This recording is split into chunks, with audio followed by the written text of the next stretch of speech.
La doctrina del shock.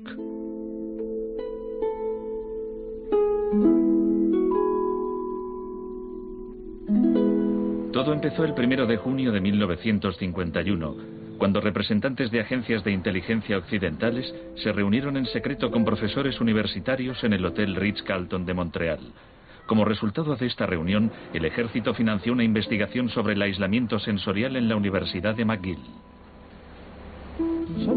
El aislamiento sensorial es una forma de producir una monotonía extrema. Provoca una reducción de la capacidad crítica, nubla la mente y el sujeto se queja de que ni siquiera puede fantasear. Y cuando un estudiante universitario no es capaz de fantasear, mal asunto. Mientras experimentábamos, empecé a creer que quizá algo que causara incomodidad o incluso dolor sería más tolerable que las condiciones de aislamiento que estudiábamos. Hebb decidió dejar de trabajar en la investigación. No tenía idea, cuando lo propuse, del arma tan terrible, tan potencialmente terrible que podía llegar a ser. Este es nuestro momento, nuestra oportunidad. Pero los experimentos continuaron bajo las órdenes del ambicioso jefe de psiquiatría, el Dr. Ewen Cameron. Su trabajo iba mucho más allá que el nuestro. Nosotros dejábamos muy claro que el sujeto podía marcharse en el momento en que quisiera, y algunos se iban. Los pacientes de Cameron no tuvieron tanta suerte. El Allen Memorial Institute, donde trabajaba, empezó a parecer una macabra cárcel donde Cameron llevaba a cabo experimentos extraños con sus pacientes de psiquiatría. Quería borrarles la mente, dejársela en blanco para reprogramarlos desde cero.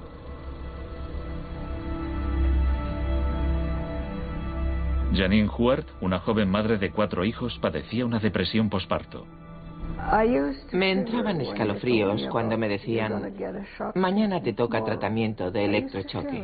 Me estremecía, me daba mucho miedo.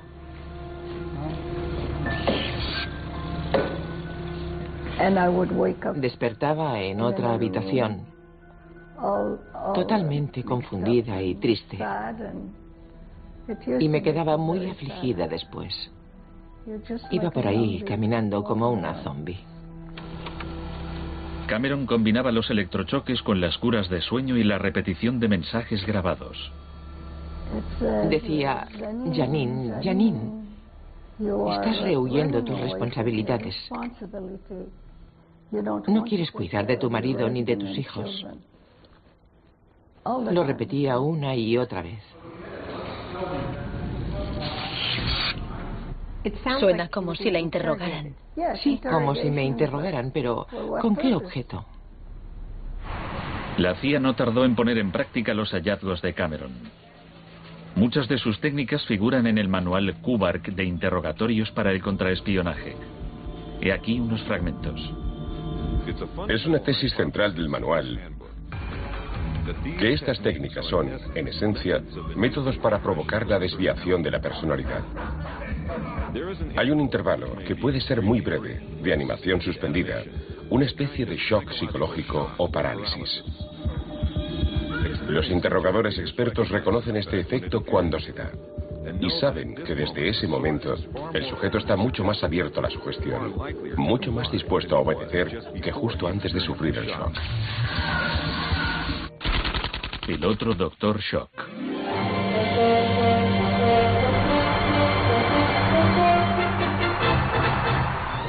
En la misma época en que Ewen Cameron realizaba sus experimentos en Montreal, un partidario de otro tipo de shock trabajaba no muy lejos de allí.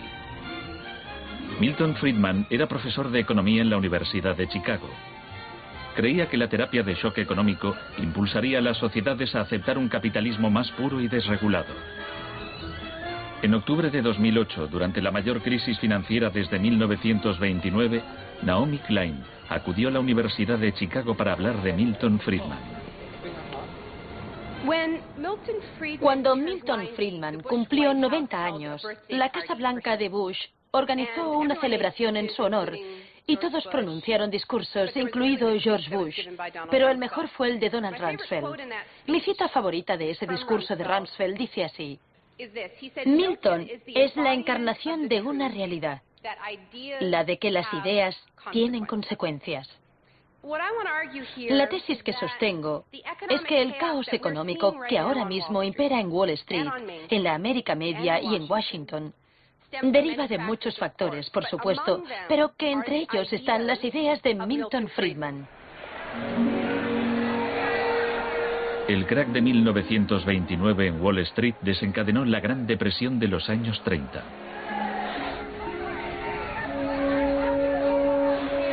En la base de las tesis de Friedman estaba su oposición a la política del New Deal anunciada por el presidente Franklin Roosevelt en su discurso de investidura. Nuestra prioridad es conseguir que la gente tenga trabajo. No es un problema insoluble si lo abordamos de forma inteligente y con valentía. Quiero expresar mi firme creencia de que no debemos temer a nada, excepto al miedo en sí. Influido por el economista John Maynard Keynes, Roosevelt puso en marcha un programa de empleo público para que la gente volviera a trabajar. Hoy la depresión no es más que un vago recuerdo. Millones de hombres y mujeres han encontrado trabajo y por consiguiente seguridad y esperanza. No fue tan sencillo. La depresión duró hasta la Segunda Guerra Mundial, pero después el Plan Marshall generalizó el modelo regulador e intervencionista de Keynes en Europa.